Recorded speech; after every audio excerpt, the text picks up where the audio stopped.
All right, gentlemen. Week 1 is officially in the books. I think a lot of you are going to overreact. Some of you are extremely hyped. Some of you are probably already down in the dumps about your team. Rightfully so. Well, Paul Percall, this is a special shout out to you. When you go in the boss number 2 chat and you have told me and let me know personally that you are very offended that these videos are not living up to par, well, I'm going to try my absolute best. I was in a bit of a rush last time.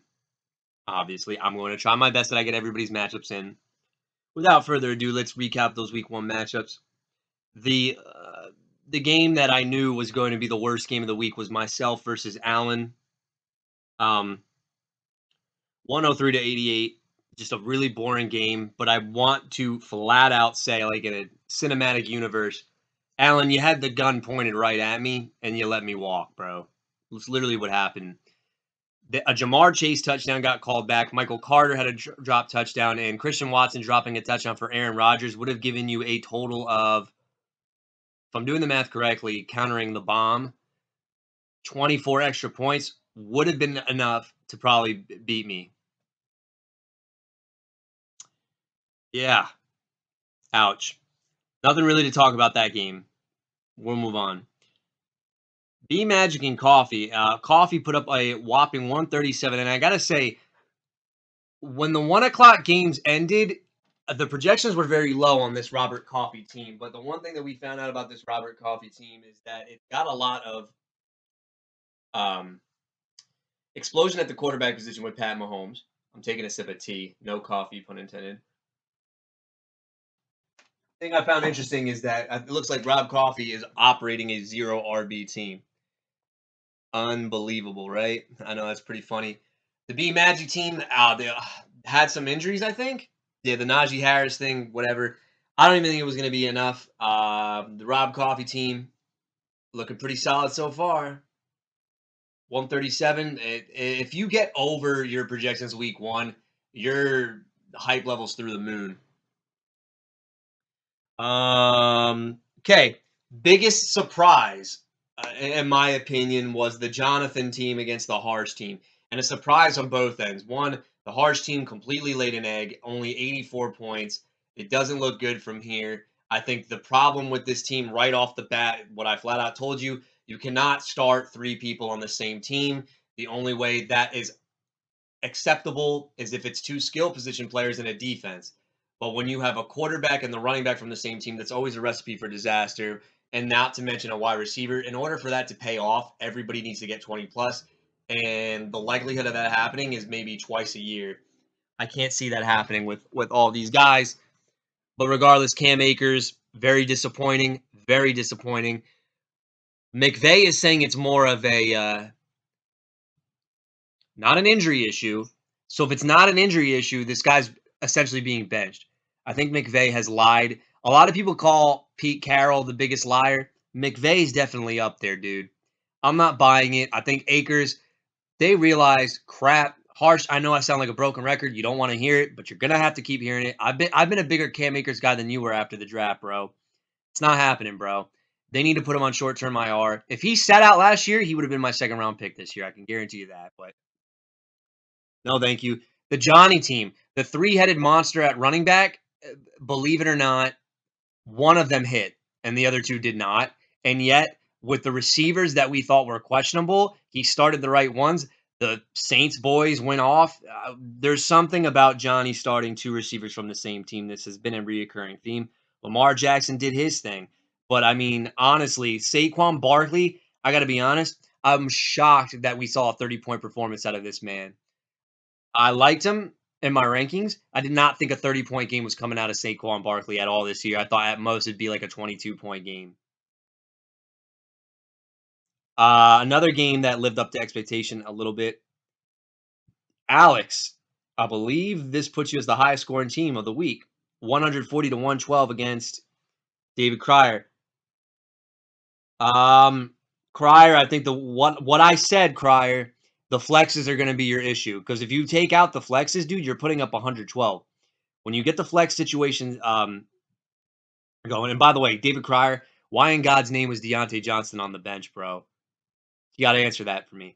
I do think, though, Darrell Henderson is probably going to start in your lineup. So right now we're figuring out some pieces that you drafted later on that I think will eventually be in your lineup. Alex Matika, where are you, buddy?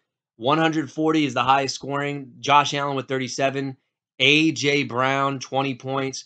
Clyde Edwards-Helaire, not Austin Eckler, had 20, even though Eckler busted. That's surprising. And Alex, I think I figured out what you need to do. For whatever reason, you get a Raven receiver that I'm just not about. I don't think Devin Duvernay will ever score 2 touchdowns in his career anymore than he just did. I mean, come on. It's not happening again. Now, because I'm saying this, the more hate I get on these guys, they're probably going to still go off. This is mind-boggling to me. Devin Duvernay might have been the X factor here because he outscored both of his flexes. And Bills D, 21 points. Well done there. The Return of the King versus Ryden Henry.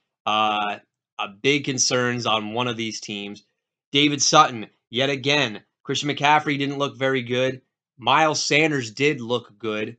And then all of your receivers had 4 catches and a touchdown. David, you clearly have a type. I mean, what can you say? These receivers are your wet dream waiting to happen. And I got to give it up to the game of the week. Lived up to expectations, absolutely. Paul, I know I told you not to start Drake London. It wouldn't have mattered anyway. You lost by 10 points. And the game ball of the week, it's confirmation bias, goes to Andre Jones. Kyler Murray did his thing. Cooper Kupp, we knew was going to do his thing. If you passed up on Devontae Adams, everybody needs to send in an apology letter, myself included. I didn't know if they were going to use him like they did in Green Bay, and it's literally, Devontae Adams, you find the open spot, you'll get open. That's exactly how they're using him there. We all lost in that. This man lost Elijah Mitchell and put up 138 points. Ladies and gentlemen, you are looking at the best team in the league right now. Alan, if you are listening to this, I know you're saying, but it's Andre. He's going to find a way to, trade away all his players. Whatever. Okay? I'm giving the game ball to Andre Jones in the game of the week, and he deserved it so. Now we'll go over the waivers.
All right, I'm going to go through the waivers. For some reason, when I'm looking at the desktop, so I can see what the offers and the bids were. So if you are listening, get ready. These are not in order. I repeat, these are not in order. But week 1 is the one week you have to be the most aggressive. In my personal opinion, I think that week 1, you either have to spend a lot or you're essentially, nickel and diming the rest of the year, or you're waiting for the one running back to go down to get the solid pickup. And I think those days are gone, guys, because everybody is doing that. Everybody is doing that. Um, First and foremost, we had 2 very aggressive bids. The first one I want to talk about really quickly as I'm scrolling up a box score, so if I hate on a player, it doesn't come back to haunt me. Okay. Yeah, all right. First guy we want to talk about that is showing up is Rex Burkhead going for $40. Confirmation biased, I'm going to need Alan Williams, I'm going to need Rob Coffey, and I'm going to need Harsh Gadini to back me up on this. I was not about the Dameon Pierce hype not because Dameon Pierce is a bad back, but I felt like Rex Burkhead would be a nuisance. The fact that they're only really starting 2 running backs means that Rex Burkhead might be very reliable in this offense. He is not a guy who's going to win you any weeks, but considering the game script, if you have stacked receivers, you can afford him as a running back too. The guy who overbid on him, Andre Jones, he bid $40. Coffey was the next closest at $21. Andre Jones, obviously, this is the Elijah Mitchell fill-in. I think Rex Burkhead is literally a no upside play, but with a floor between 8 to 10 a week. The reason we didn't see him last year was because it was a 3-headed shit show, pretty much. But $40, very aggressive, which means that Andre is probably, he's in dire need of a running back right away. It's just a running back 2 spot. I like this. I like the bid. I mean, I like the player. $40. I think it's more just kind of a fill-in kind of thing. I give this bid grade maybe a C plus. I think the $21 offer, I think it was a little too much. I don't see Rex Burkhead taking over the backfield. I think he's just in his quote unquote role. Next, we had Kenyon Drake, and I don't know who this went to. Oh, Rob Coffey, Kenyon Drake with $11. I'm giving this bid an F. This is by far, I don't care price wise or whatever. I don't see this being a factor, guys. I'm sorry. I am not about Kenyon Drake. If you're buying into Kenyon Drake, you're thinking that J.K. Dobbins is not going to be healthy, and he probably is not. Mike Davis is garbage. I get it, but I flat out think it's the same thing as last year. They're going to try all these veterans off the streets. They can't get the job done, and they're going to say, "Yo, Lamar, we're going to have to let you throw." Which is why I invested in the passing attack this year. I do not want anything to do with any Ravens running backs this year. To me, this is an F. This guy might get cut.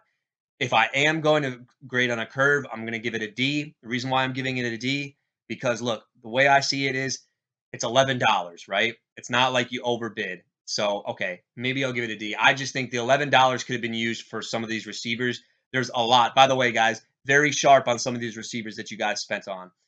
But for $11, okay, I'll be a little bit more, D. I'm not about it. And the next bid was only for a $0 offer. Okay, I need another confirmation bias. I know I'm tooting my own horn over here. Corey Davis, great bid, $6. I am giving this one a B minus. The reason why I'm giving it a B minus is I'm going to start about the positives and the negatives. Number one, they paid him to be the number 1 wide receiver. Corey Davis is the one guy, though, on the defense that they're not really worried about because as much as I love Corey Davis, I think he runs one route that is exceptional. It's an in route. If you watch any Jets highlight, if you watch any of his Tennessee Titan highlights, most of the time, if it's not a comeback route, it's an in route. His route tree is very, very limited, but if he's not going long, the in route is very good. I'm giving this a B minus. The reason why is because I know the 9 targets look good, but Brees Hall had 10, Michael Carter had like 10 or 11, Elijah Moore had 8, Garrett Wilson had 9. Like, I just think Joe Flacco is not, scheming up anyway for these guys. He's just saying, okay, yeah, you're open. Ooh, I'll throw it to this guy. Like, the Jets could be behind yet again every game. I am interested to see long term if Corey Davis will stay on David's team. Because I actually think if you look at his games last year, he was very good with Zach Wilson. And I think the other guys like Elijah Moore and we had the other guy too. all I'm saying is Corey Davis's best games came with Zach Wilson, and he still is technically a starter. We're starting 3 wide receiver sets. I think 2 of the Jets guys I think will pan out this year. I think long term it's easily more in Garrett Wilson, but why not? $6 for Corey Davis, exceptional, exceptional, exceptional, exceptional. So the next thing, the most aggressive bid, which everybody was on. I obviously overbid for this. This is Curtis Samuel. And here's my thought process. I am not giving myself an A. I'm not giving myself a B. I am giving it literally a C.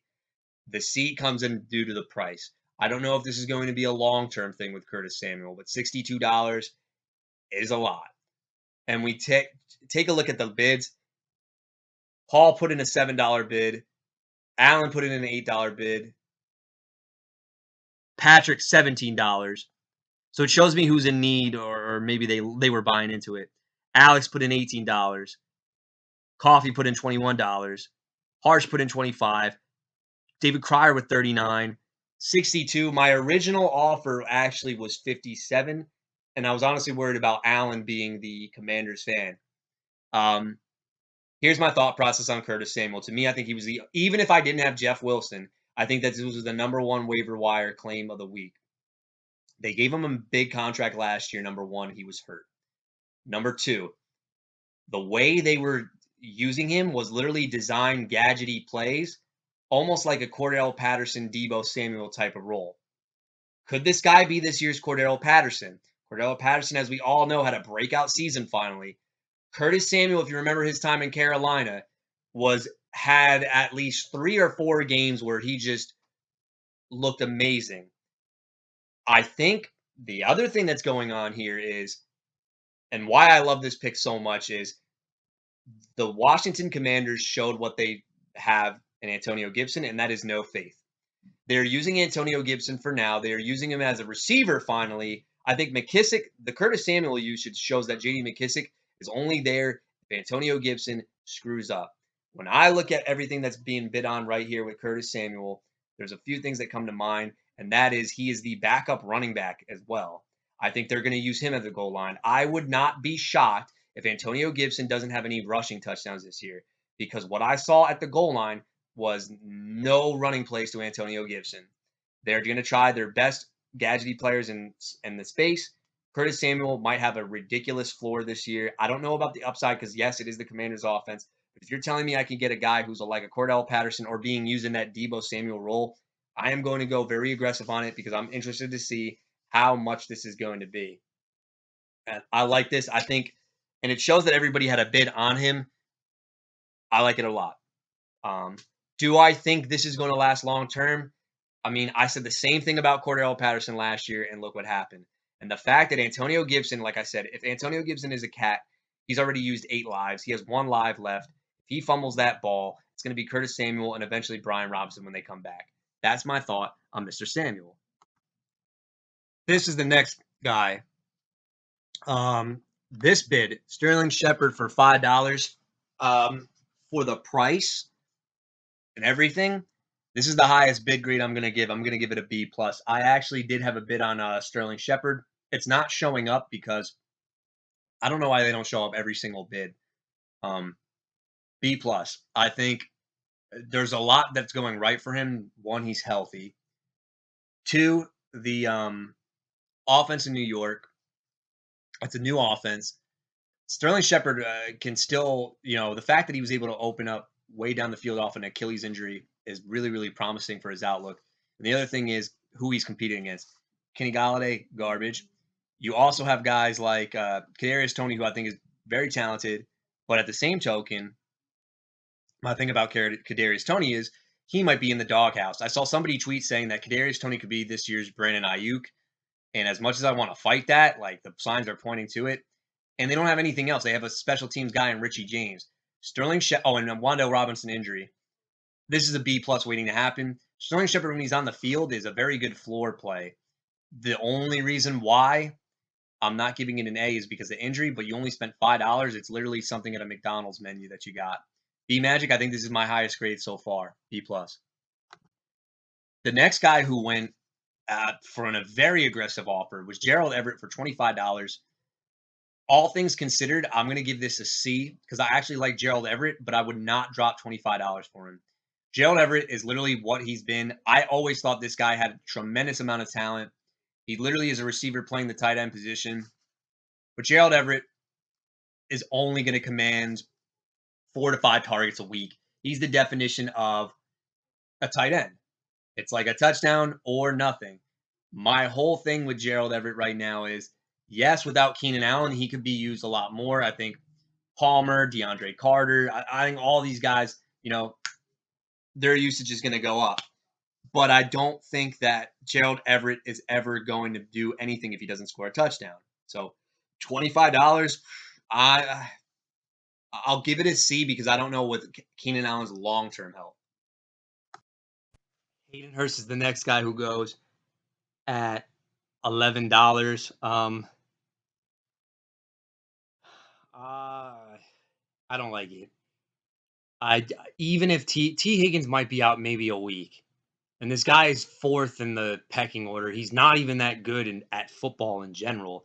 Like this guy, was terrible with the Ravens. He couldn't get anything done as the number 1 in the Atlanta Falcons offense with Calvin Ridley and Julio Jones there. And now he's here. Yeah, I am no. No. When you look at the box score and you see all those targets, it's because they were behind so much and they had so many possessions because Joe Burrow kept throwing a million picks. Not about it. A D on that one. And then, of course, something else that's going to be popular is defenses. I could have sworn I put a $3 offer in and then I changed it to $2. So well done there, Paul. Cleveland defense is a 2-week rental, I think, actually, because I saw who they play. I give this one an A+, so this actually might be the best bid. It's $3, and they're going to tear apart the Jets and Mitch Trubisky. So by default, the bids I like the most, I like Cleveland the most. I like Sterling Shepard the most. And then the other guys that I like, Corey Davis was an honorable mention. Curtis Samuel, obviously, I like. I think the price, though, are we going to get that return value back? Probably not. But my philosophy, ladies and gentlemen, on Fab is it's very overrated. I think a lot of people play it very, very scared with their money. And then, let's be honest, once a running back goes down, everybody is going to be spending on the next guy. So if you're a team that doesn't have any insurance, you're going to be on that boat. But if you already have Cuff stashed, I think you're going to be good. That's my philosophy on that. Without further ado, we're going to go into these matchups.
All right, this has to be if this was a opening, or let's say if you're at a fancy restaurant, this is the game that's on somebody's laptop. It's not being placed up on the big screen. These two teams very much, I think, woke up and clearly know that this might be a long season for both of them. One team I think I got faith for that they can rebound, but it depends on management and other tools. I do think that one team has some glimmer of hope to come out of this funk. Granted, it's not a funk, it's 1 week. Another team, forget about it. So we're going to go with the rivalry between Harsh and Allen. Um, we learned a lot from week one with both of these teams. I want to start with the Harsh team first.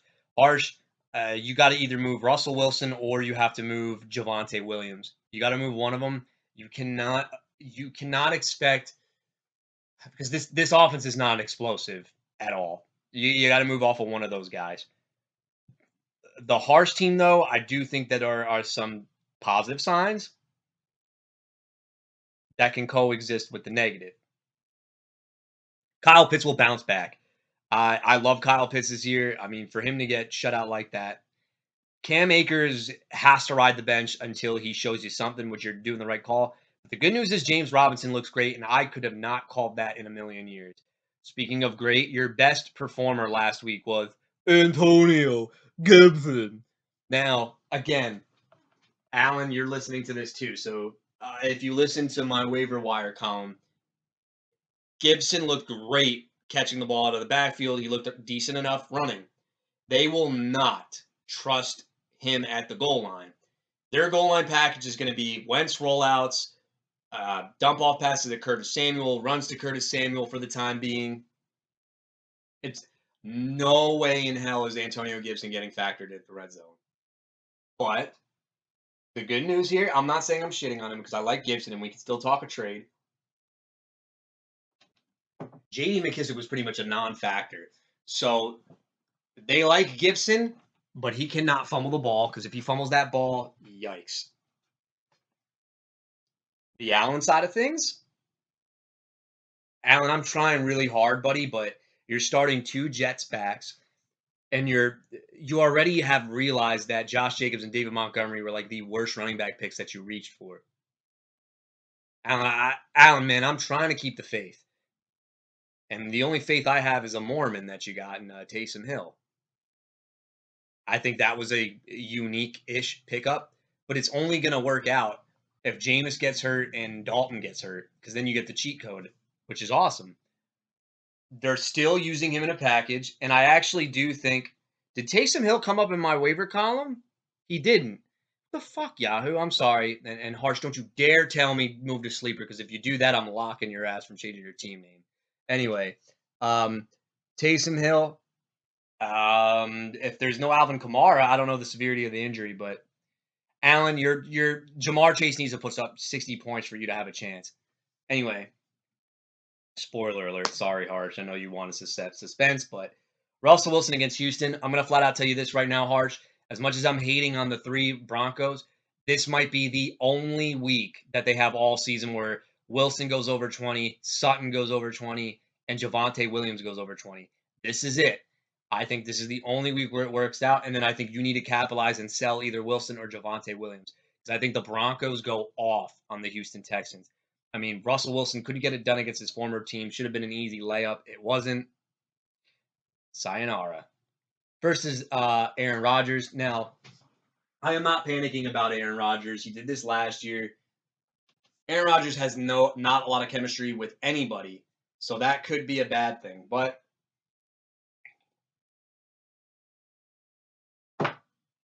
Christian Watson dropped an easy touchdown, and I think they put him out of his rhythm a lot. And it's against the Chicago Bears. The Bears fans are happy, but who owns the Chicago Bears lifetime? It's Aaron Rodgers. So even though Russell Wilson's going to go off, so is Aaron Rodgers. But I'm going to go with letting Russ cook at home against the Houston Texans. I think the Denver faithful will rally behind their troops. Cortland Sutton and Brandon Cooks versus Jamar Chase and Josh Palmer. Cortland Sutton against the Houston Texans. You saw what Michael Pittman did. Michael Pittman is the truth against that secondary. Cortland Sutton is the alpha. I know Judy had more fantasy points, but Sutton was getting open more. Sutton was the man. And I know, Alan, you don't want to hear it because you're a big Judy guy and you hate Cortland Sutton. Cortland Sutton is the guy. I mean, when it took a while for him to get involved, but I do think that this is Russ's go-to guy, like we've been saying. Brandon Cooks against the Denver Broncos. He goes up against Pat Surtain too. And Pat Surtain too, dude. DK Metcalf literally had 7 catches that only went for like 30 yards or something, dude. And if DK Metcalf, who is a strong as can be human being, can't get off press coverage, Brandon Cooks short as hell ain't getting off press coverage either, buddy. Alan Williams, I can't believe I'm saying this. You might win, especially if Keenan Allen's out. You might win the wide receiver matchup department.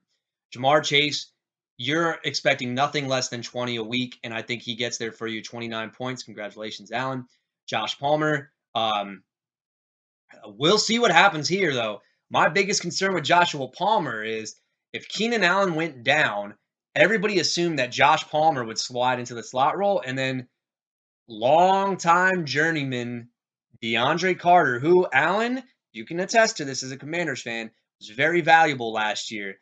And I'm not saying that he's worth a fantasy pickup, but I am saying that maybe he fills in that slot role and Palmer and Mike Williams take on the outside. But it is a shootout type of game at Kansas.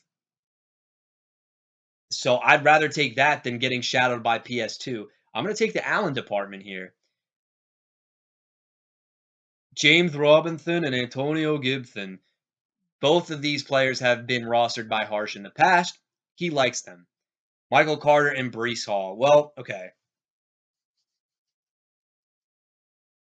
The only people in the United States of America who love Joe Flacco playing quarterback for the Jets are if you own the Jets running backs, Michael Carter and Breece Hall. This man looks like he's sitting in a reclining chair and he's dumped off city and he doesn't give a crap.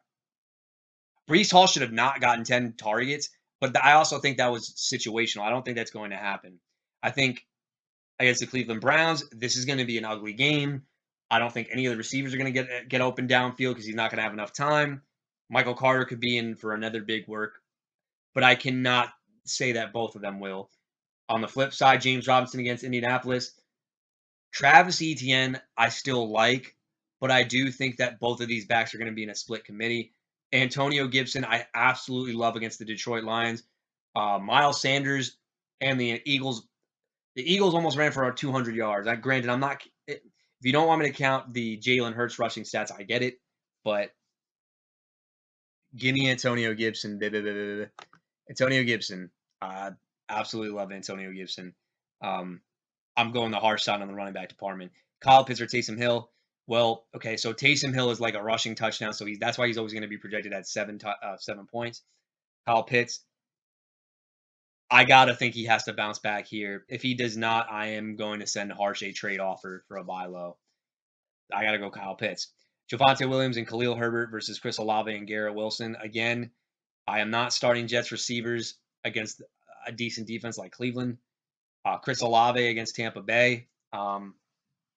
I think guys like Chris Olave and George Pickens are going to be greater second half guys. I think it's an easy slam dunk for me to go Javonte, although I do not like Khalil Herbert. I like him long term.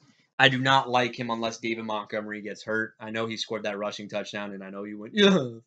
But with Dak Prescott going down, you have to. It's either him because you can't trust Pollard. Pacheco is only if somebody goes down. Dobbins might not be ready. So I understand the thought process. Cincinnati baby versus Miami baby. I'm gonna go Cincy D, and I think other than Jamar Chase winning, dude, this is a clean sweep kinda. It's 117 to 96, and I think because I'm predicting the Broncos to absolutely go off against the Houston Texans, I'm actually gonna give Harsh some respect here. I'm gonna say 128 to Allen's 81.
Nice matchup I want to talk about very quickly right now is two teams that went 0-1. One team lost a heartbreaker. They lost not because they're a bad team. They went against the best team in the league, in my personal opinion. And this other team did not show up at all last Sunday.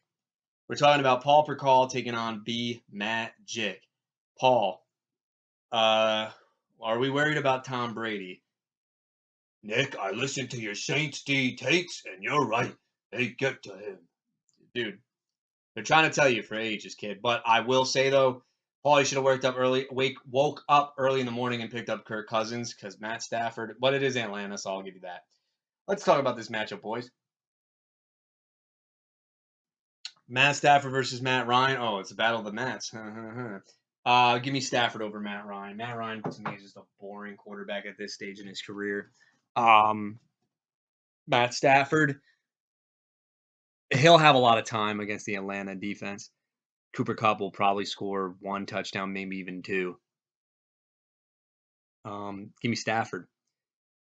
Deebo Samuel, MVS, Michael Pittman, Adam Thielen.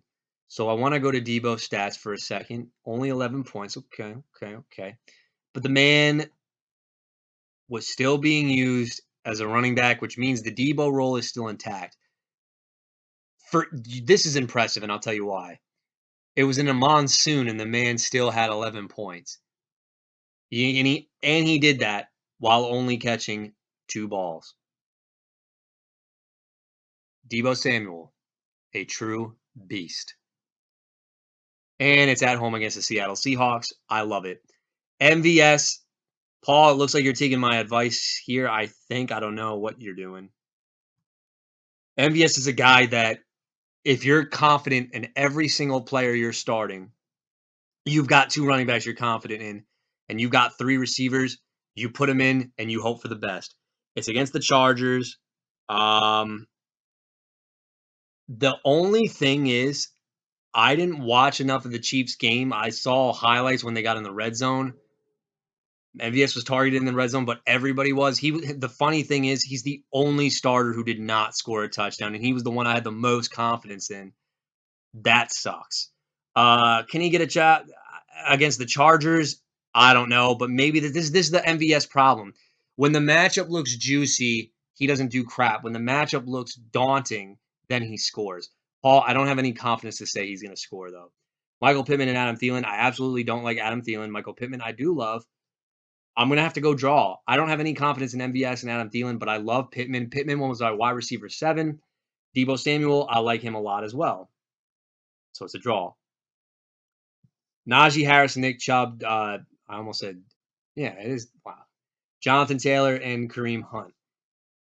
Chubb against the Jets would worry me, Paul, because I think the Jets D always plays great in the first half, and then they just get gassed in the second half under Robert Saleh. The all gas, no breaks thing, like it's all gas, but then we get burnt out and we need to fill up a tank type of thing, and then we can't. Nick Chubb. Let's talk about Mr. Nick Chubb.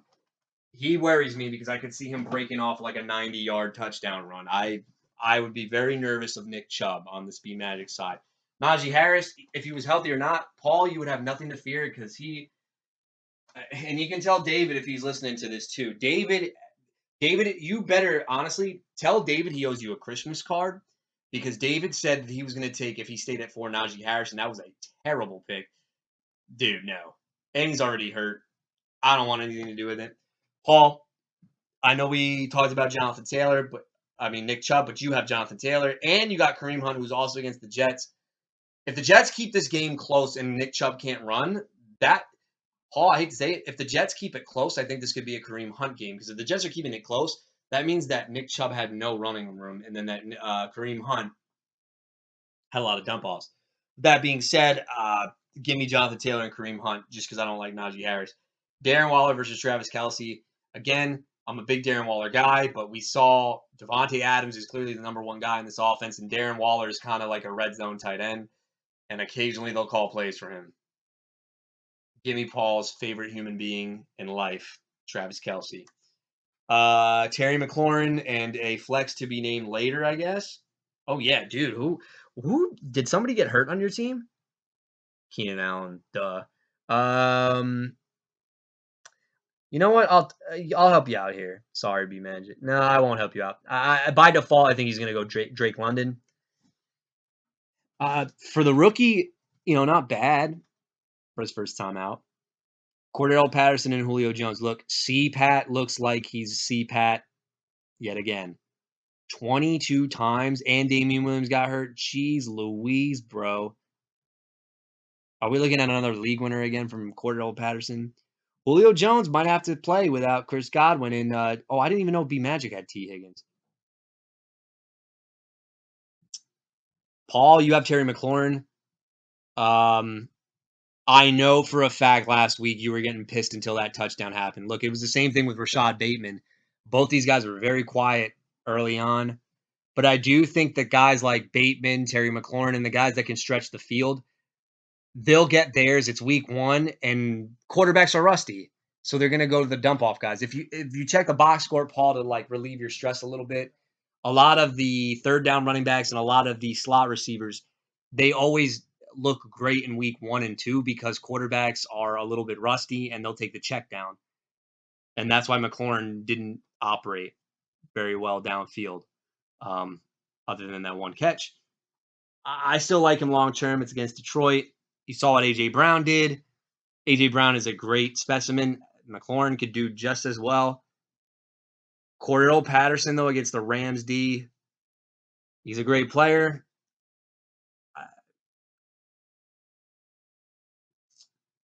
I don't have a winner because I don't know who Paul's putting in, number 1. Number 2, Julio Jones I don't like, but I like Patterson, so I can't give you anything. Cleveland D against the Jets. Okay, baby. So we're going to get 25 points there. Wait, whoa, whoa, whoa, whoa, whoa, whoa, whoa, whoa, whoa, whoa, whoa, whoa. Hold the phone. You know what, Paul? Why do you have the MVP defense on the bench? I'm literally walking away from the screen right now. Shame on you. Shame on you. This is on you. If B Magic wins, it's because you don't have Saints D. Paul, I know you want to talk about how the Jets, it's the easiest 15 points in the world. I get it. But don't come crying to me when Saints D puts up 30 on your bench against Tom Brady. Look, Paul, proof is in the pudding, brother. Look at what Brady has done against the Saints in his career. They know the formula to beat him. Oh, and they have the Honey Badger. And they don't have Chris Godwin. Oh, dude, please. Can you give me Saints D for this week, buddy? I'll take them. Take them off your hands right now. I'll give you a Denver D. Regardless of what I think, all jokes aside, Saints D still the MVP. But fine, if you want to pick on my Jets, I'll give you a pass for that.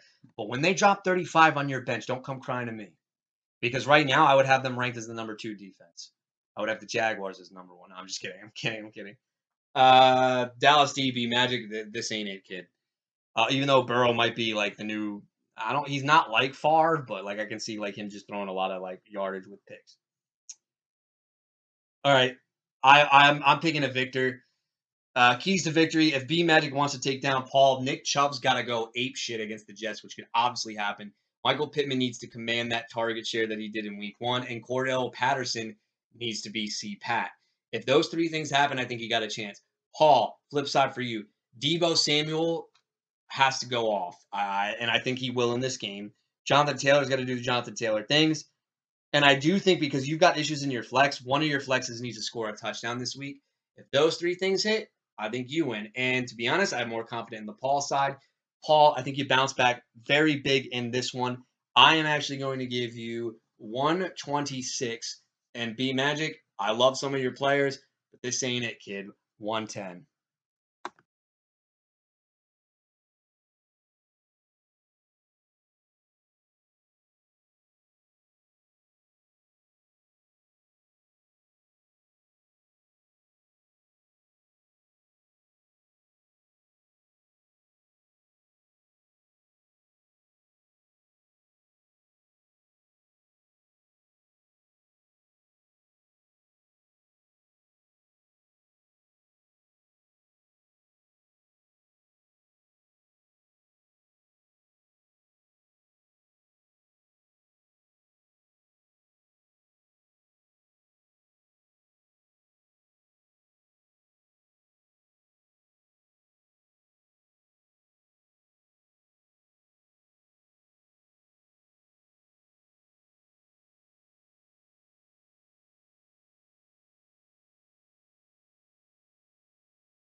Moving along, moving along. These two teams both started 0-1.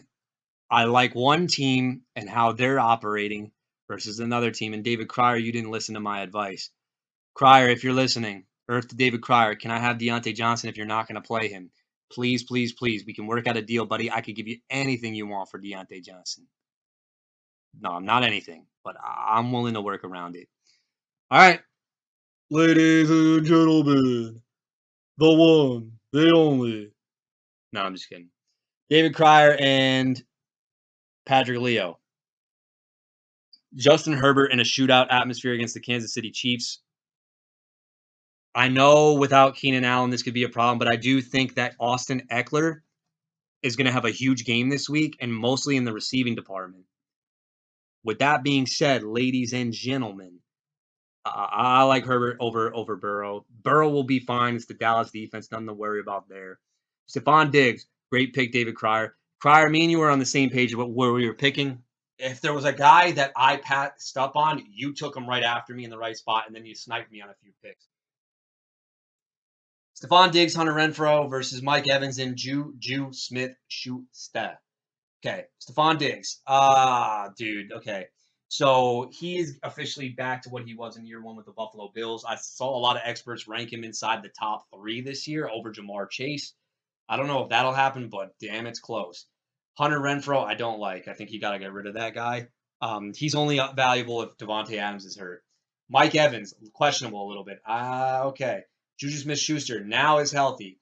So, Patrick, your Juju pick I like a lot.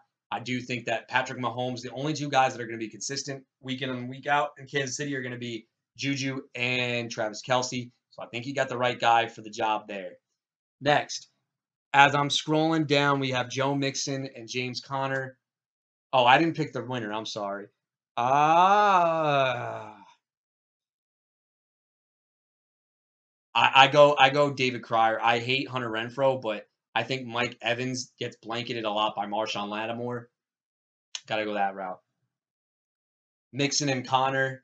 The issue with James Conner,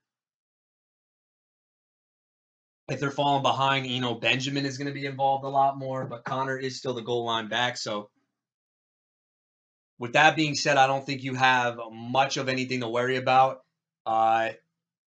James Conner and Joe Mixon, phenomenal tandem. Phenomenal tandem. Joe Mixon and James Conner. No, it's not phenomenal. I'm playing around with you, but I like Mixon a lot. I think that against the Dallas defense, he's going to have a lot of opportunities. And when I mean a lot of opportunities, I mean you could book 2 touchdowns in this one. James Conner, I think will get in the end zone. I think James Conner is the guy that we all think is going to stink because all he does is score touchdowns. But the Vegas defense didn't look that great in spurts last week, so I can't say anything confident about that. Derrick Henry and Ezekiel Elliott, though, Patrick Leo, bro, I'm going to give it to you straight, bro, buddy. Zeke, I wasn't big on, and now with Cooper Rush, I don't like him even more. And Derrick Henry, I think, dude, his body's breaking down. His body is breaking down. To me, I got to give it to Krier. Mark Andrews and Dawson Knox, I mean, do we need to go on that one? Patrick Leo, where you do have him beat, though, is the flex. I absolutely freaking hate the Patriots offense. I'm going to have to talk to David Krier about trading for some of his bench guys. Rashad Penny looks very good, Patrick Leo. Patrick Leo, if you are worried about Rashad Penny being on a Seattle Seahawks, I think you could sell him to anybody. I don't see Kenneth Walker taking his job unless he gets hurt. DK Metcalf is another guy. They are very low on DK Metcalf with the 9 points. But I think things will open up.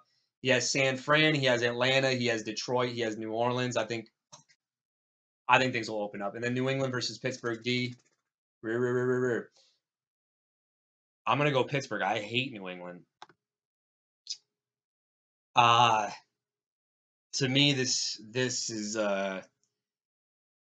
not a slam dunk per se, but it's close. I think Patrick, I think you got some good players, man, but the guys you invested early on, man, are not looking very good. And I think that if I was you right now, I would easily try to trade Derrick Henry, and because I don't like Derrick Henry at all, dude. Yeah, a lot of your high investment guys, like, and Zeke is just because Dak got hurt. It's gonna be a long season for you, Patrick Leo. You keep on riding Henry, but he keeps screwing you over, bro. It's a damn shame. This one mammoth of a running back falls off a cliff. But as far as David Krier, congratulations on your first win.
All right. It's going to be the birthday boy on Sunday, I think. Do I have that date right? Or is it Monday? I don't even remember. Is it the 19th? Yeah, I think it's the 19th. All right. Regardless. Frenemies. Johnny and Nikki.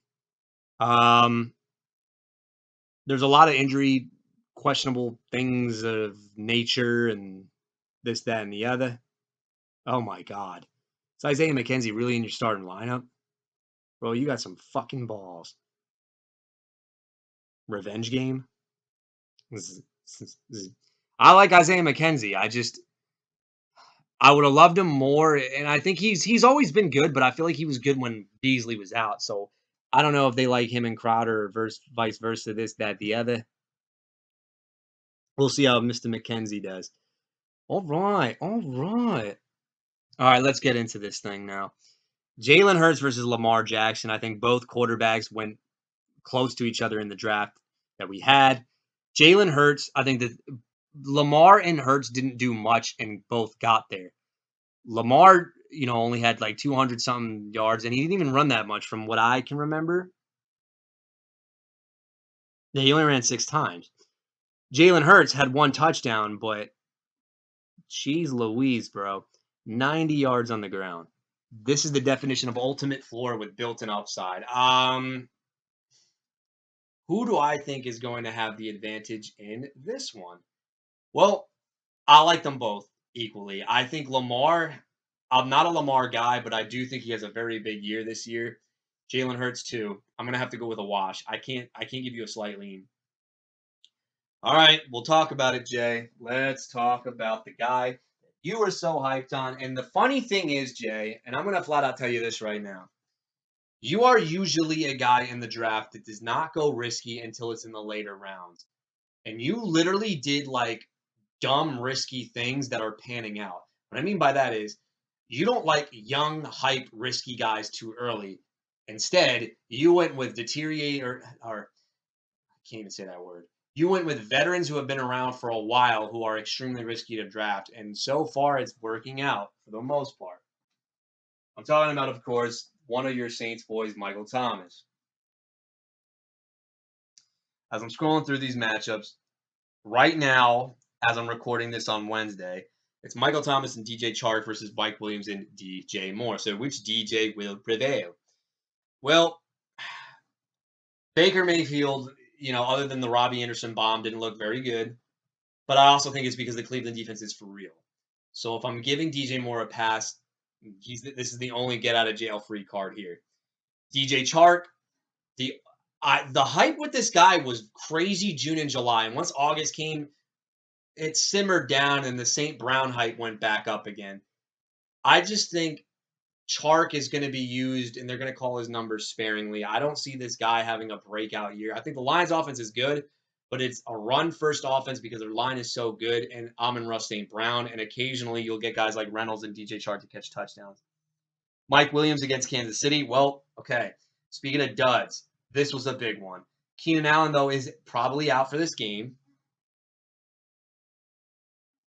And Mike Williams, historically, God, I'm knocking on wood right now, has done such a good job against Kansas City in his career. I think his best games have come against the Kansas City Chiefs.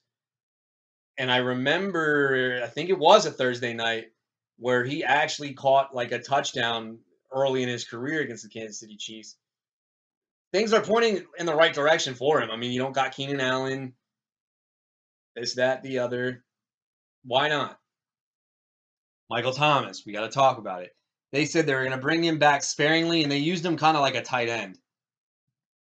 They are not using him in the traditional Michael Thomas role, which means I'm interested to see how this progresses. He's against Tampa Bay. Tampa Bay defense blanketed Dallas, but like Dallas, A, Dak got hurt. B, we don't know for sure if Dallas has a legit number one wide receiver.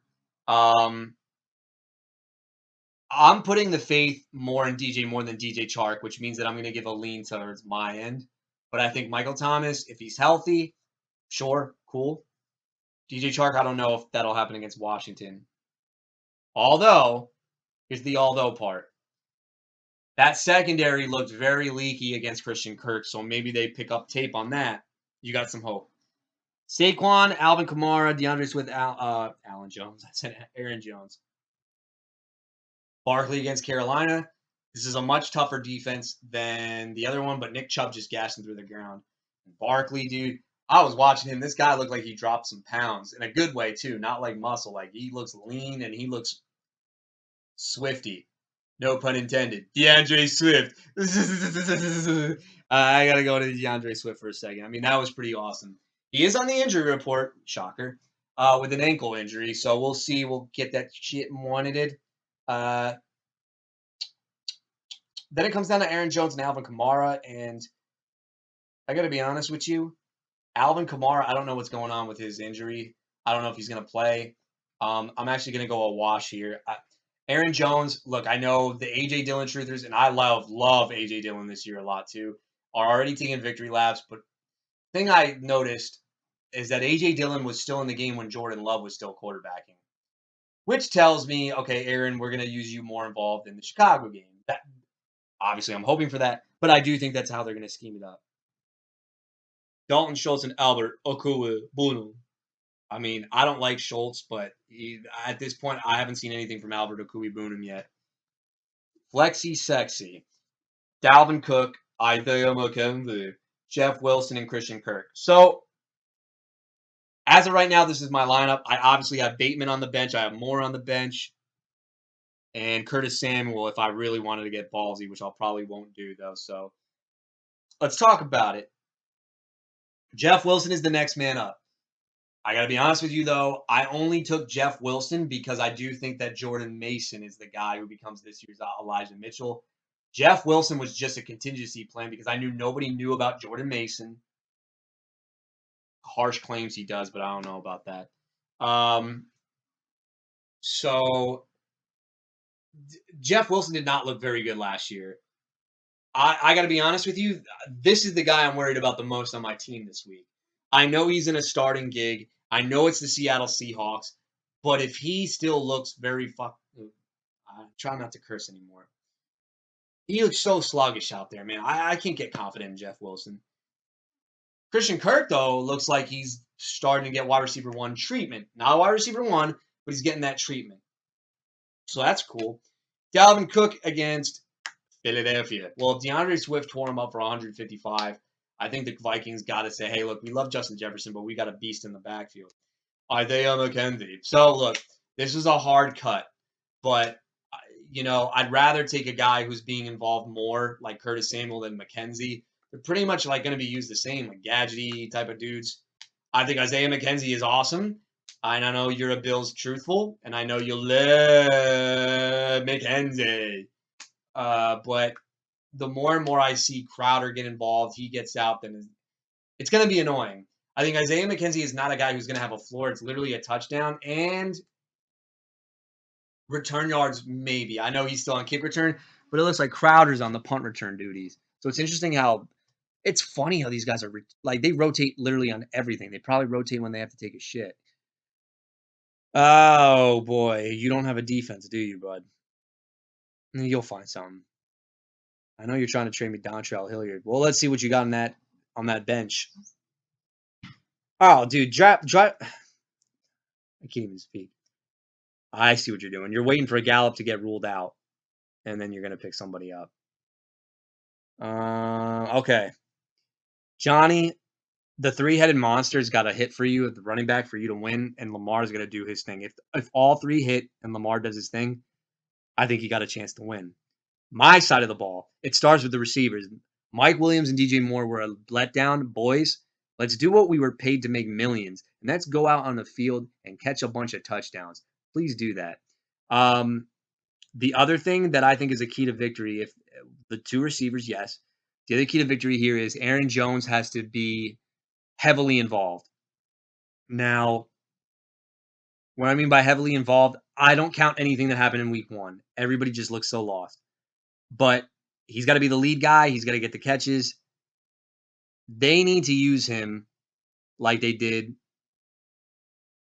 all the time, right? So why not? Those are the keys to victory. I don't pick a winner because I don't like being superstitious. I do think this is going to be fun, and I look forward to watching a football game or games with you on Buffalo Fairings.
This was a close matchup of the week. I'll say it again. This was a close matchup of the week. I like this matchup a lot. I think this one has potential to be one of the highest scoring games this week.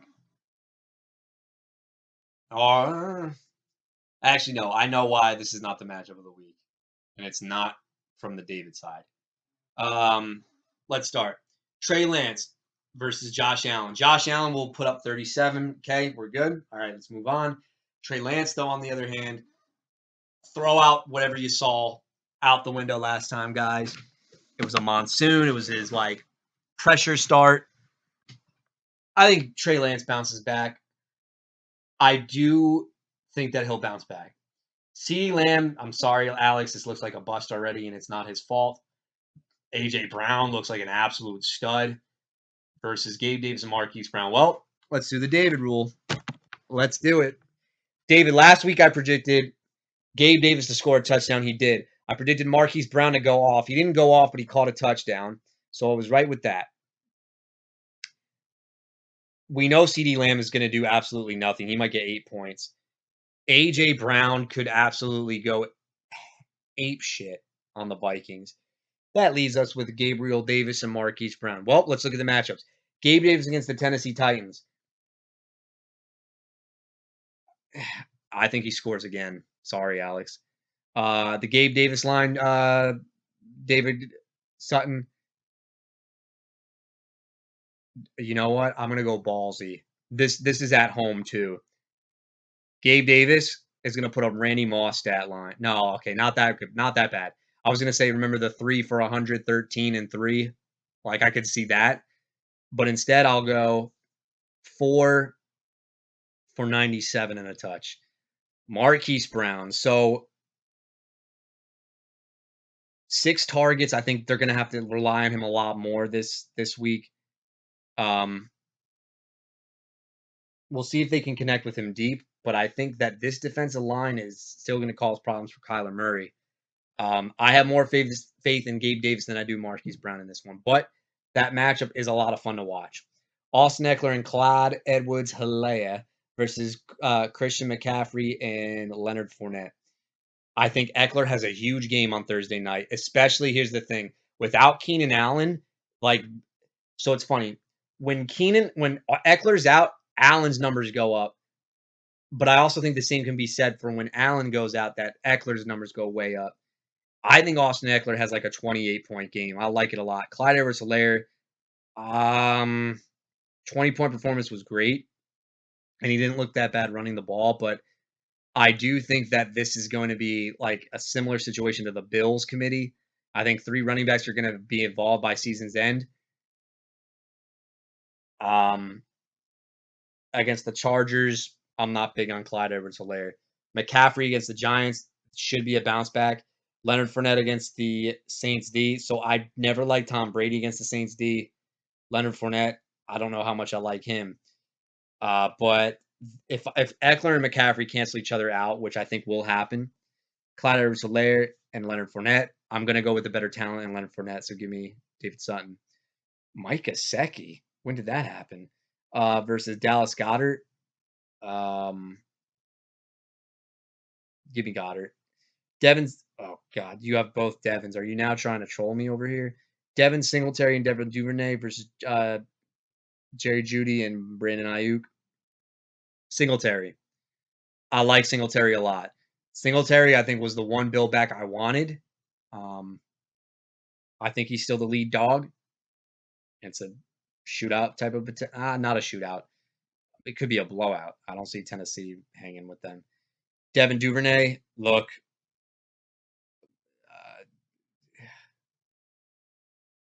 This is getting annoying. But I think he could be another one of these cheat code guys for fantasy because of return yards. So is he totally useless in fantasy? I hate to say it, he's probably not. The fact that he's 59% owned, though, I mean, come on. Who's chasing 2 touchdowns? Well, screw it. Jerry Jeudy and Brandon Ayuk. David, Jerry Jeudy went off. I get it. And again, literally all your receivers, 4 catches and a touchdown. I think that's how he's going to be used. He's the secondary piece, but he might have to be used and creative situations.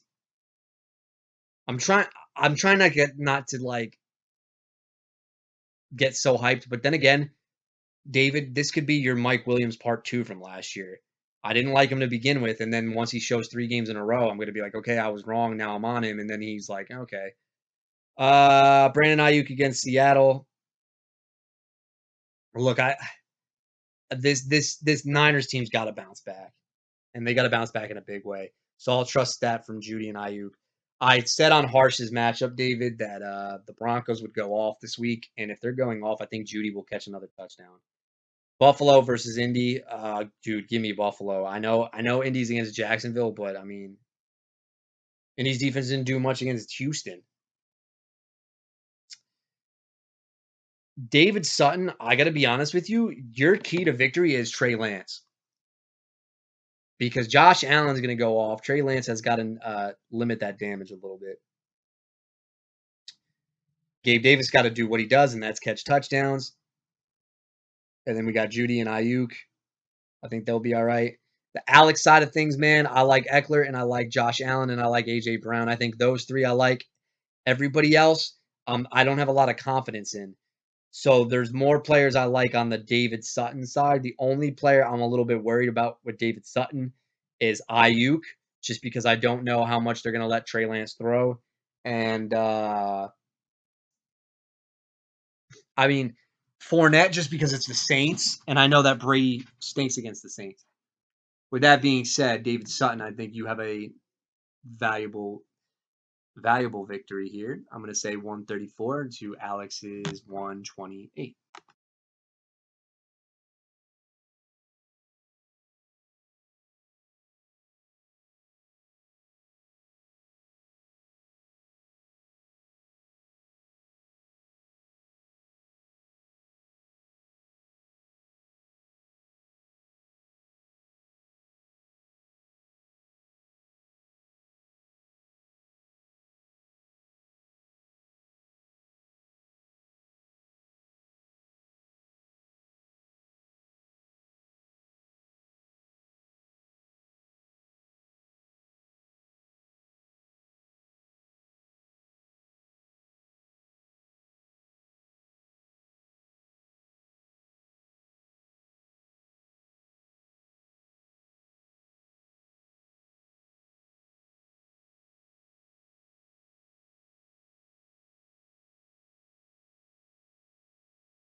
Game of the week features the best team in the league against a team that honestly, like, opened up my eyes a little bit.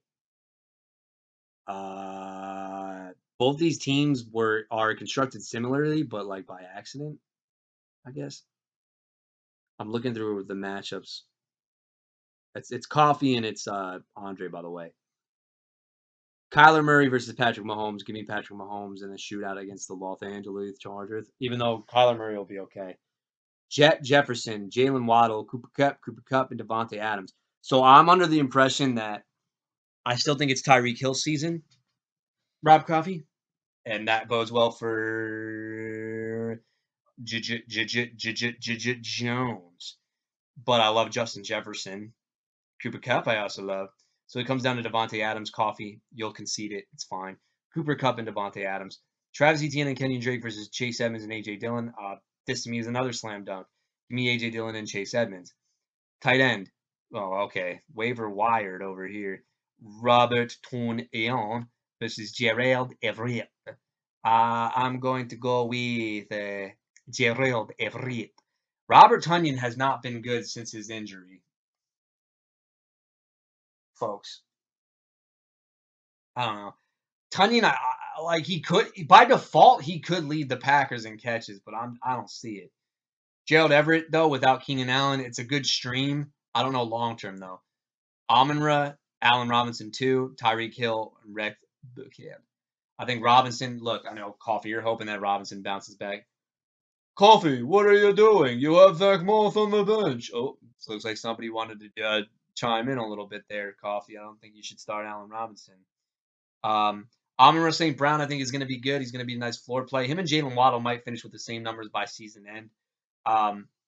Tyreek Hill, though, man, he's still the cheetah, even in Miami. Cheetah goes to Miami. Read all about it.